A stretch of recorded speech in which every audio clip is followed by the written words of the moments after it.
So for my project, I decided to focus on the audience from the beginning of a Spanish class, and this would probably be in about 9th grade.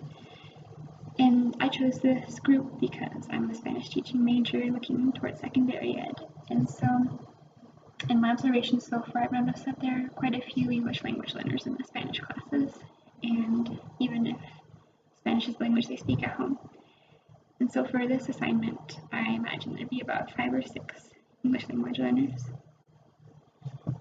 And I chose the book The Tree That Rains by Emery and Durga Benhart. It's about the flood myth of the Huichol Indians of Mexico. And I really like this book because although it's a children's story, the content is advanced enough to capture the attention of a 9th grade group, yet familiar enough for ELs to be able to follow along with the story. The pictures are also bright, and that's a terrible example of that. They're bright, they're beautiful, and they're very clear depictions of what's going on in the story. This is a really huge cultural background. It's a story that is told every year at a festival by the Huichol Indians, and it's very useful for this project. So for this activity, I would read this story, and then I wanted to kind of stop reading at the climax of the story, and I wanted to read that for an example.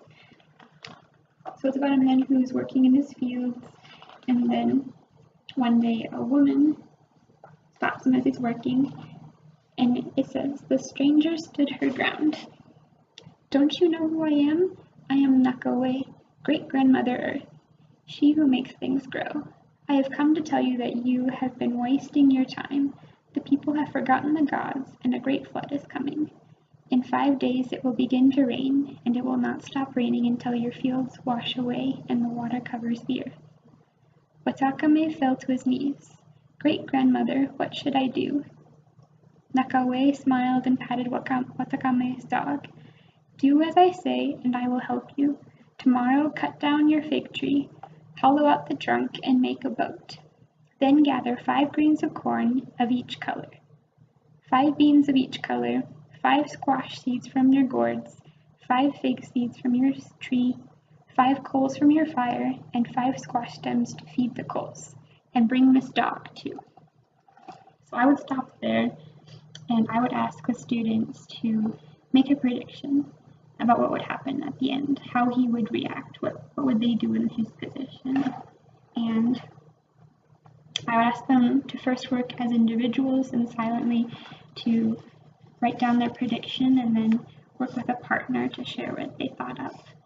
And then finally I would ask the class for any volunteers, if people who wanted to share what kind of story that they wrote. And then after everybody who wanted to could share, I would read the rest of the story, which kind of has an unexpected ending. And so this activity is based on Anne Leontief's activity theory, wherein the subject would be each individual student. Their goal would be to complete a prediction of how the story would end. The instruments would be this book, their own paper and pencil. The community would be working with their peers. The community is also the classroom. And the division of labor in this theory would be that each student would be able to take their own turn sharing, and a couple volunteers at the end of the class. What's interesting about this theory is that it allows for creativity, and that the same task can turn out differently for different people depending on their own understandings and what they bring to the classroom. It's also dependent on Krashen's affective filter, and the basis of this theory is that emotion plays an important role in second language learning. Stephen Krashen's affective filter applies because as students interact with each other, they'll be able to build confidence off of each other's ideas and feel that their ideas are validated and good and exciting, and they'll have more confidence to share with the class as a whole. That way, when I ask for volunteers, they'll be more willing and excited to share their story. And boost classroom morale in general. Some difficulties I could foresee with this assignment is if students don't put very much effort into their predictions, if they refuse to participate, if they write only one sentence. But the benefits would be that they'd be able to gain practical skills in creating predictions. They'd be able to see the world in like another perspective, see their fellow students.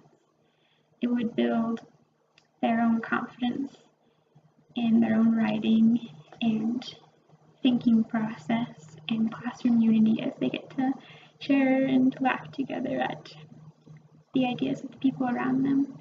I love to use a story like this in my classroom, especially as a Spanish teacher, because I love getting people involved in other cultures, and I think that's a really important part of learning languages is understanding other cultures to the best of your ability. And I think especially for ELs, it's a way that they can reach into their roots, and maybe they've heard a story like this before, and they can be able to share their own experiences and bring that to the classroom.